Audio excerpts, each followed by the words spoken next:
right, hello.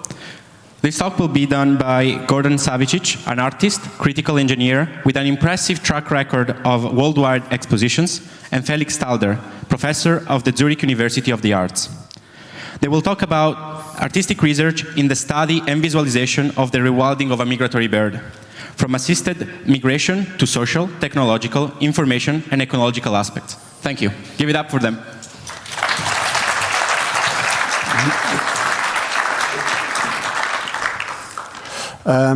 Thank you for the introduction and good morning. Thank you for coming out so early. My name is Felix Stalder. Yeah, hi everyone. My name is Gordon Savicic.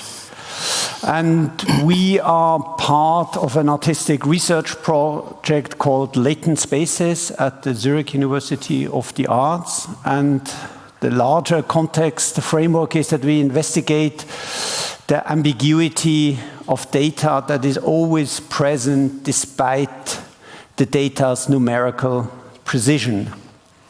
And as the data scientists in the room will know, ambiguity is usually regarded as a bad thing. There are lots of techniques of curve smoothing and cutting out the outliers that are used to get rid of ambiguity and get unambiguous result. But we actually see ambiguity as something positive because it opens up about the space for discussion on different meanings that we want to imbue and the consequences of these meanings for our dealing with the data and the world mediated by it. We started by looking into the publicly available data of wild animals and the technologies that are used in these projects. We are interested in how they transform our notion of what a wild animal is, and also what we can learn about the role of technology in supporting rather than destroying nature.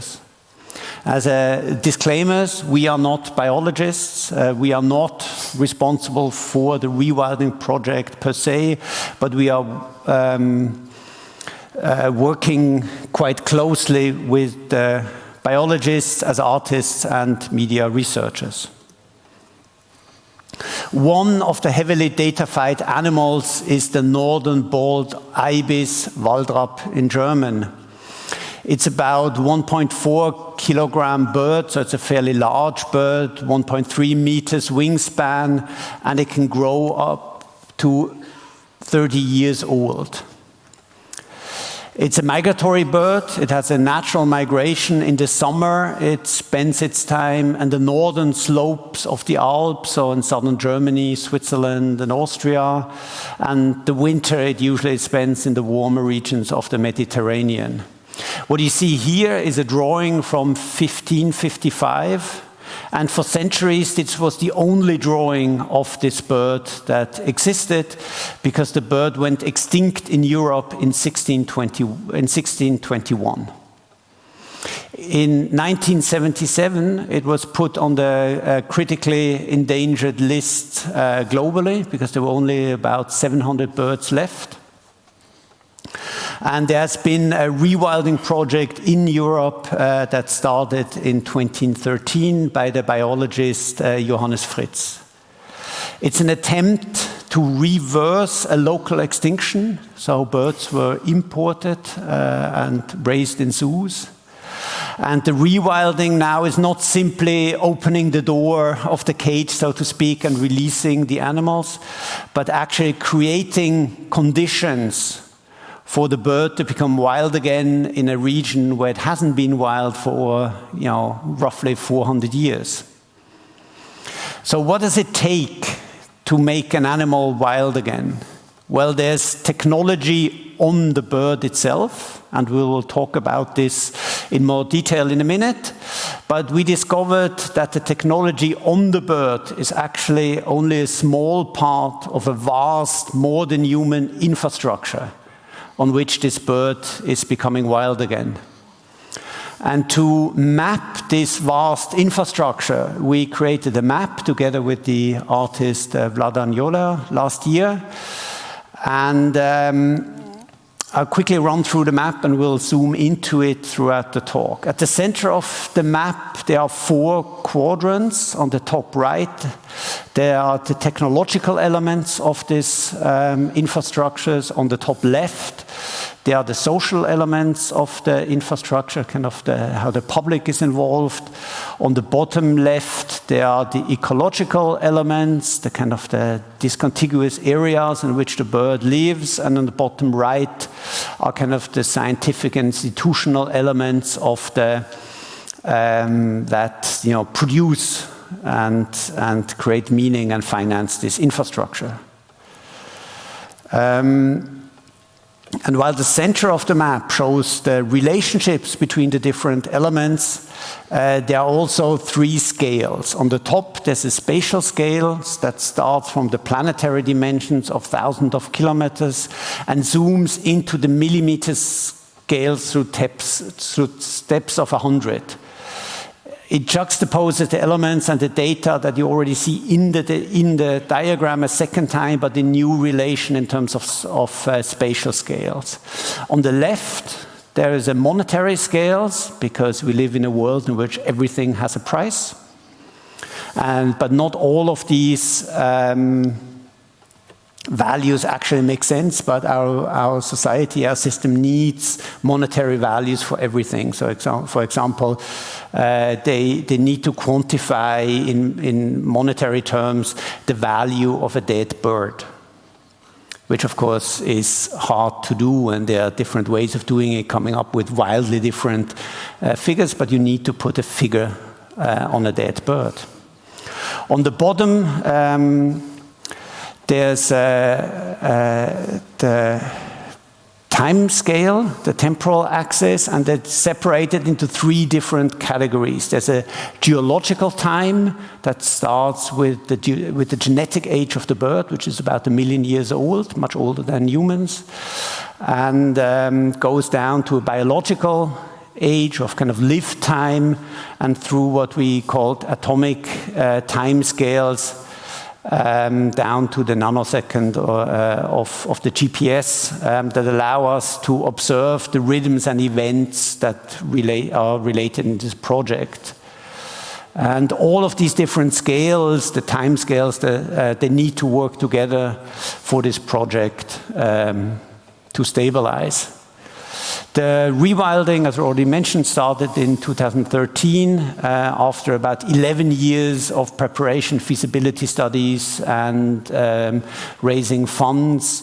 And it will end according to plans, but very few things go according to plan, in 2028. With the goal of creating a fully self-sustainable population. And that means it needs at least 357 rewilded birds for the population to be safe against catastrophic events, enough genetic diversity, and so on. After that, this infrastructure will be downscaled, but it's unlikely that it will ever fully disappear. And we'll come back to that point of, what does it mean for nature to be left to itself throughout the talk. Because we get this often this question quite often, why can't we leave nature simply alone? Isn't nature best left alone? And we already heard about this yesterday in respect to climate engineering.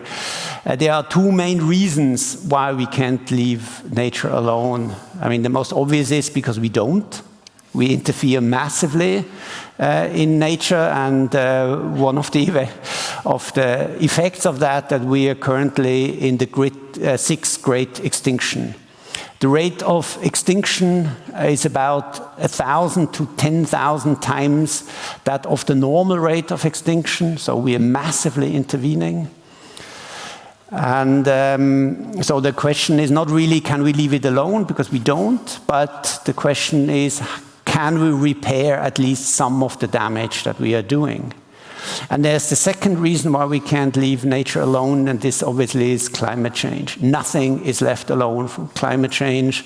The climate zones move north about 400 meters a year, and this is 1.2 to 5 meters every day. So for a plant to stay in the same climate zone and be left alone, it would have to move 1.5 meters every day, which obviously is a hard thing to do. And we'll see later that climate change already affects these projects quite dramatically.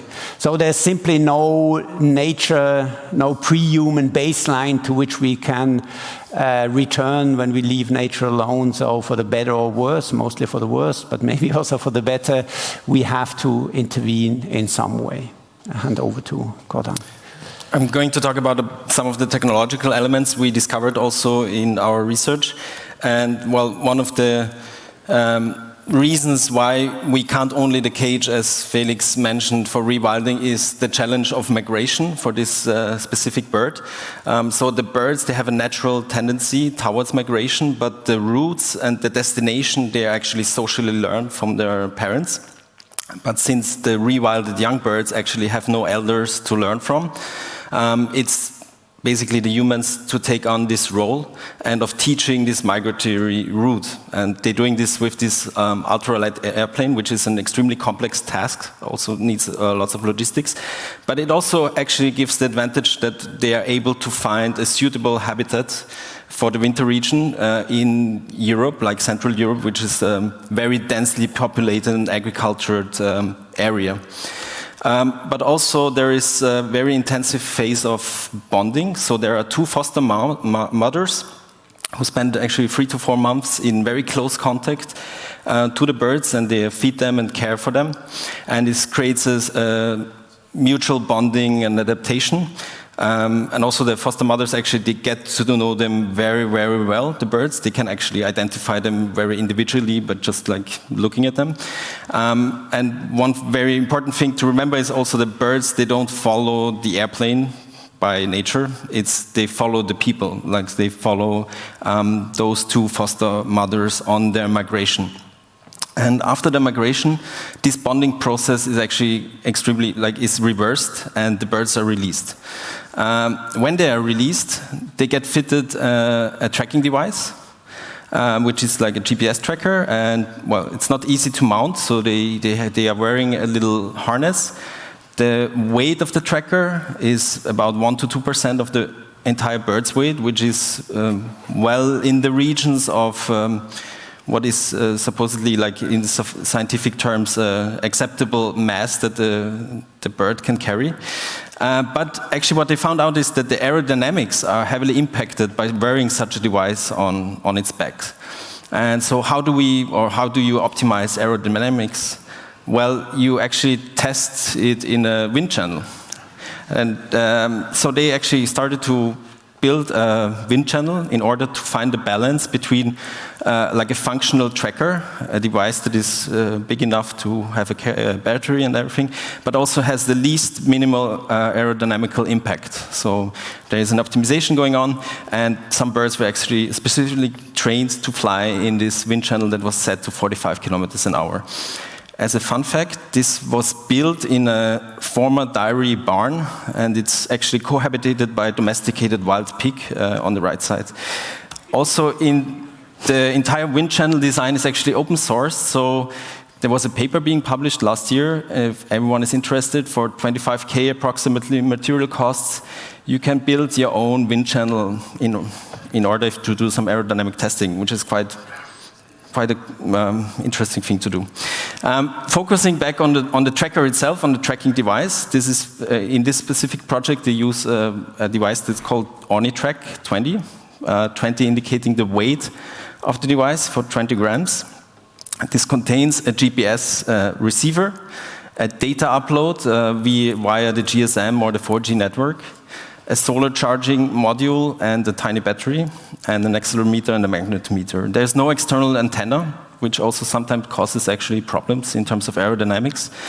And an interesting thing also that the tracker has to be built for very extreme conditions in terms of water, heat of direct sun exposure, rough or cold weather in the mountains. And actually the birds are much more robust than the tracking device itself, which is also hilarious.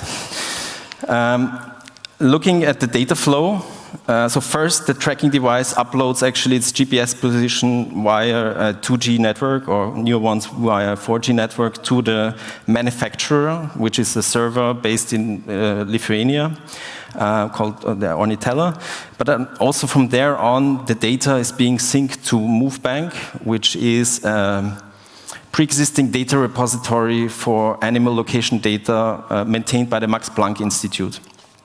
In MoveBank, you have roughly 8,000 studies that are being collected within this repository, and there are roughly like 4.8 billion data points, location points, and about 800 peer-reviewed papers actually came out of this repository. Just to give you an idea also about the importance of this, the Northern Bald Ibis project, it has about roughly 13 million data points, and about 80% of the animals of the rewilding project are wearing a tracker. And what interested us is basically, well, MoveBank provides a web interface to public studies. This is addressed towards a scientific community, but there is also like a representation more for the general public, which is like expressed through this app. It's available for Android and iOS. This is called Animaltracker app, which provides almost real-time observation of animal movements. So we discovered this app also, and we wanted to get an idea of the activity on this app. We wanted to analyze this, and obviously the user interface is a bit tiresome to interact with. So we were looking for a programmatic approach to receive the data from the app. And we started a kind of a man-in-the-middle proxy, an interactive HTTPS proxy, and an old emulator running Android, an old Android version. So we could intercept the network traffic and actually we found an API, which was expected, but we actually found also some API endpoints where we could actually then scrape the entire database of all animals available in this Animaltracker app. We could have also just asked, but this was more fun to do. And we discovered the endpoints also to HTML pages on the back end of the app, which are being used to show like sighting reports. So people can upload a sighting report of an animal if they actually see that animal in the wild. And we did another round of scraping. And then we discovered that actually the most tracked animal within the Animaltracker app is indeed the Waldrapp, followed by the white stork, who has roughly half of the sightings, and the spooner. So they're all somehow birds that are relatively large animals. Just to give you some numbers, also there are roughly 7,300 animals within this Animaltracker app, and we discovered that roughly 10% of these animals have a recent timestamp, so they had an update within the last 24 hours with a new location. So what we found interesting is it's not just about like tracking the animal, but also the engagement this produces. So this is a part of a larger process to create space for this animal in public awareness. So as I said, like through the scraping, we found out that there were more than 1,200 postings with images, and the Bald Ibis had most of them. And so some are really this kind of professional camera shots with a huge telephoto lens where you capture the perfect moment of a birder. And some are showing also that there are troubles transferring sometimes the image to the smartphone. So there are screen photos of the screens. Also, sometimes you see this through binoculars, so it's more like the traditional birder aesthetic, as we call it. Some are selfies. And sometimes they're just screenshots from the phone, or even like photos of newspaper articles. So it's like a second inception sighting somehow. This looks, well, a bit messy, but this is also a good thing, as we discovered, because it allows people to participate with what they already have in ways that works for them. So it's not about learning the proper technology of making a perfect birder shot, but they can just participate in this platform very, very openly. Sometimes it also creates some weird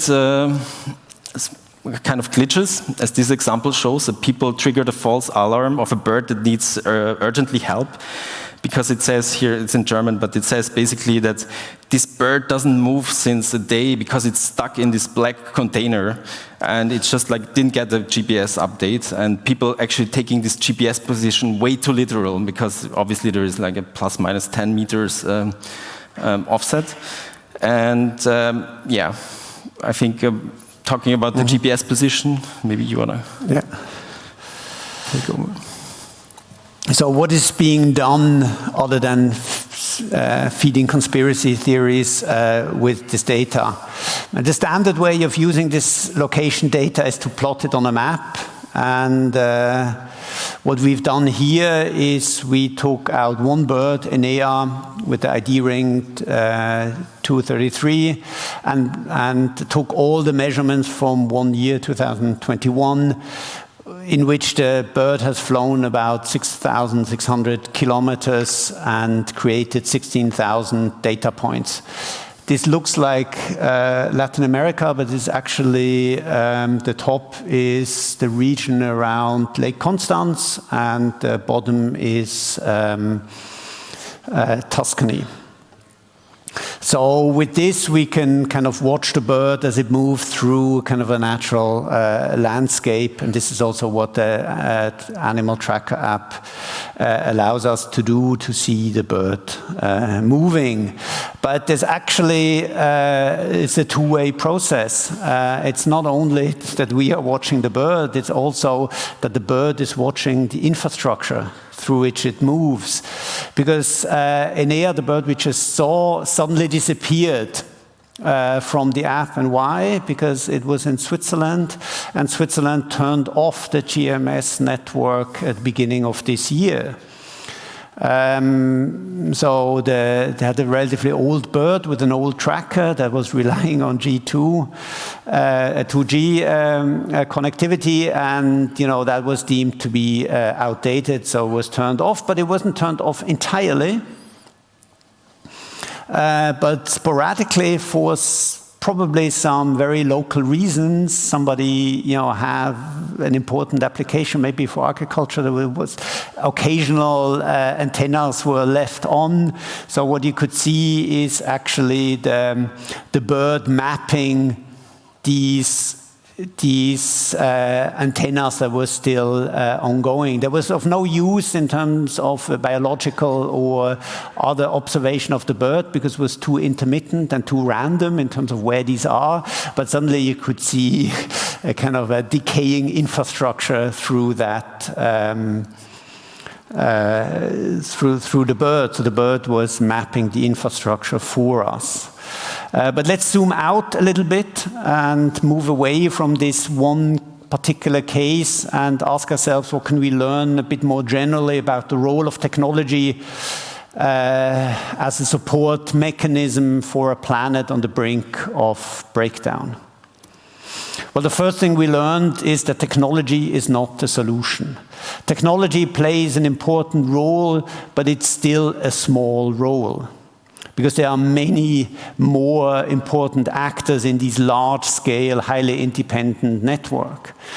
And important is not so much the technology in and of itself, but really how it transforms these actors and how it binds them together in these networks. And to capture that, we need perhaps another narrative, an antidote to the big tech narrative of saving nature through some, complicated new technology. And we could call this perhaps a mundane technology, technology that's part of the everyday, that is socially smart rather than technologically or artificially intelligent. Yeah, so we identified this kind of mundane tech and what are the characteristics of this. As Felix outlined, it's not about maybe cutting edge, not the latest and greatest. As we've seen also, this GPS tracker is a pretty basic device. Also, frugality is something important. Don't think what a tech could do, but what you really have to do. And obviously a long-term aspect. So long-term is more important than state-of-the-art. Why? Because you have minimal upgradability. So once you deploy the tracker on the animal, it's very hard to catch the animal back and to put in some updates or like to upgrade the hardware. But there's also an important aspect of like a long-term cost factor. It's off-the-shelf stuff and easy to use, but still the tracker costs about like 1,000 euros. It's a one-time fee, but you have an ongoing data plan, which involves several euros per month. Which can add up if you're tracking like 170 or 200 birds. This can add up also depending on where the bird flies. So if it flies into a very expensive roaming region, these factors can add up. But also stability and reliability can be actually affected from outside the project, as we have seen with the switch off of the 2G network. So this is also like you're embedded within a larger techno environment. The case for 2G showed exactly this dependency on a long-term endeavor. Speaking on long-term, one of the bedrock tech that this project also, and one of the traditional techniques maybe to track birds is the ring ID. It's technology about 130 years old. Is the most long-term, the least invasive, and has almost no maintenance costs or no maintenance costs. It's also tech that has been enhanced digitally in the past, because now this number is an additional information on the ring itself, but also it refers now to an online database ID that enables informational reference about the bird history and stuff like this. But also people identify birds actually more easily, because if we are taking really high-res photos now, they can actually really read the ring ID on these images when they heavily zoom in. Well, the elephant in the room is, well, this is surveillance tech, right? And it's easy to imagine how to abuse this. And I think the particular difference here lies in the projects, in the objectives of the project, and the more than human relationships this creates. The tracking of these animals, it allows to see them also as individuals, and you can relate to them. So it creates an affect and empathy for the people who are like following them. Also, two things to note on this picture. This again is one of these birds is Enea, who put his nest on a windowsill this year at the Harley-Davidson Center near the Zurich airport. And also they put up a webcam after they discovered this nest, and it's very private sensitive by pixelating actually the public street, but also then just don't look at the window reflection. Also, when it's too much, actually trackers are being switched off sometimes, as this quote shows, #animal stalking. So it's also not about having like a completely autonomous fleet of birds that are being tracked, but it's actually really like a constant maintenance and care is necessary through so-called bird managers. Also, it's the GPS locations, as we discovered, it's not only about surveillance or like tracking them and the GPS location. Actually, this graph shows the departure date for the autumn migration of the birds, which you can read through, and through some statistical processes you can set when actually the date for the autumn migration started. And this has been shifted, like even only in the last 10 years. By 1 month later. So the most likely reason is, climate change. Because the birds don't have the necessary thermal winds to pass the Alps, which meant actually for this project that they had to change the migration route. They are not flying anymore over the Alps, but to the south of Spain. Yeah, and when we focus on kind of a mundane technology, it makes it also easier to see that technology and nature are actually continuous. We heard about this already yesterday again in the talk about climate engineering. There's no deep separation between technology and nature.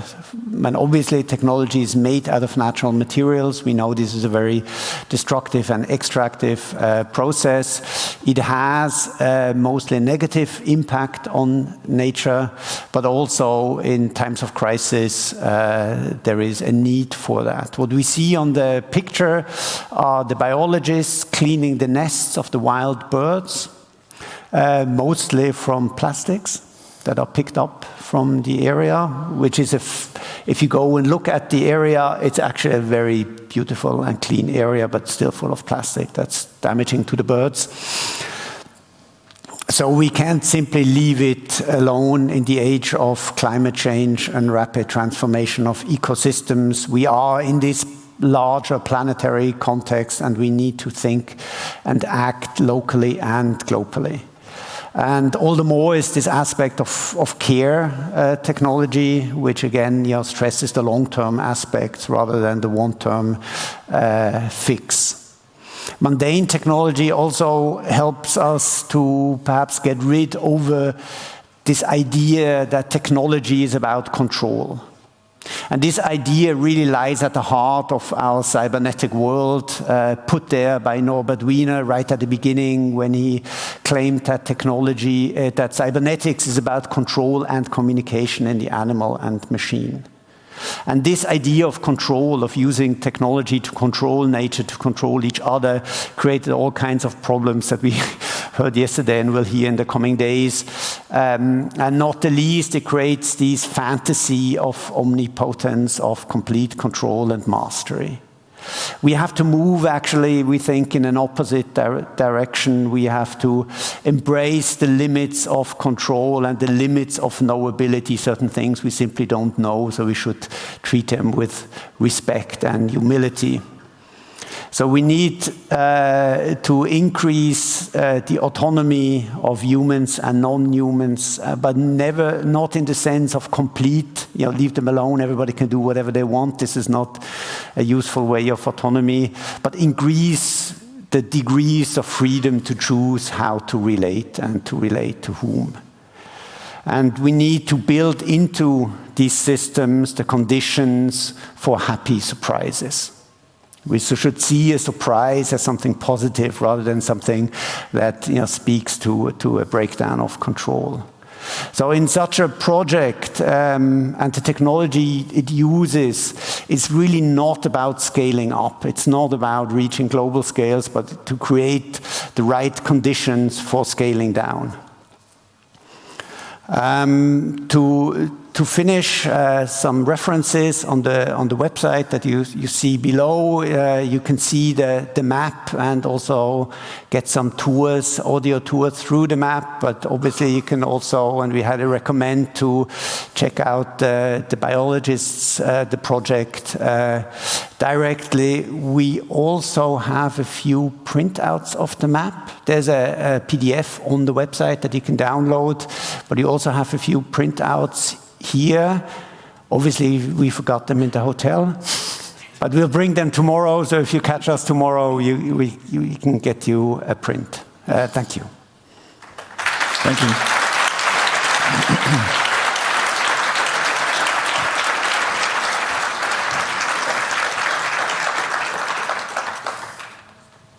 All right. Well, while people line up. Oh no, yeah. While people line up, I actually have a question, and it's about. If you can show back the image of the parents or the mothers transporting the birds around, did they really fly all the way from essentially Italy all the way up to, I don't know, it was at least the height of Innsbruck or Munich? They fly down? Yeah, they had to fly in that thing for how many kilometers? Initially, they have to only fly down. Oh, okay. Because once they're there, they remember where they come from, and the next year they remember where they go to. It's only one time. But in the initial routes, it was about 800 kilometers. And in the new route, they have to take around the Alps because they can no longer go over the Alps because they leave too late. It's 2,300 kilometers. So it takes them about a month or 6 weeks. Okay. The birds alone would be much faster. Yeah. But the light plane is slow. So they have to teach the birds how to fly slowly. Nice.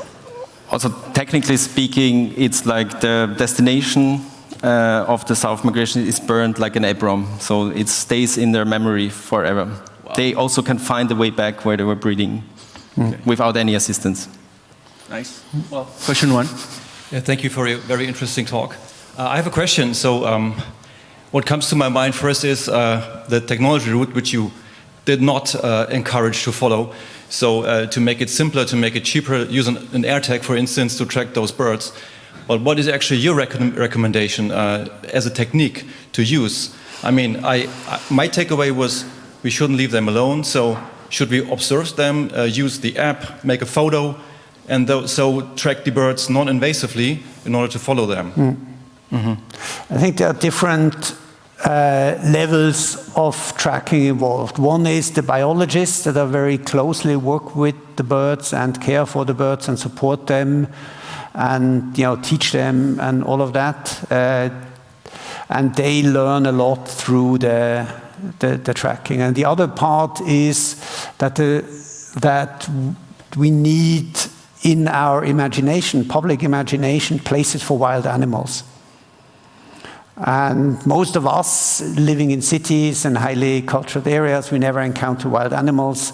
And if we encounter them, they're anonymous.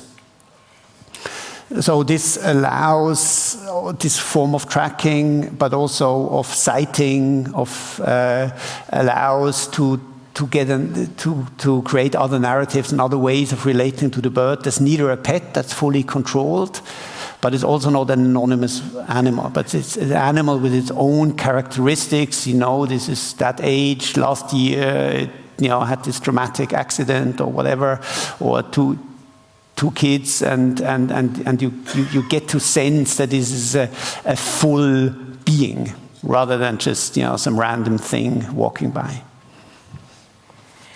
Hi. Did you ever think about building your own tracking device, GPS tracking device, and make it open source like the wind tunnel? Actually, no. We haven't thought about building our device, just actually lack of time maybe. But actually we asked the manufacturer if they would release the designs open source, but there was a clear no for them. Even though they're also, their background is like they're ornithologists and also scientists, but for some reason they were not so interested in releasing their schematics. Well, one from the Signal Angel. Well, there are currently two questions from the net. First question is by Paul Furtzer, who is wondering whether the sound of the paramotor engine was a problem when training the birds.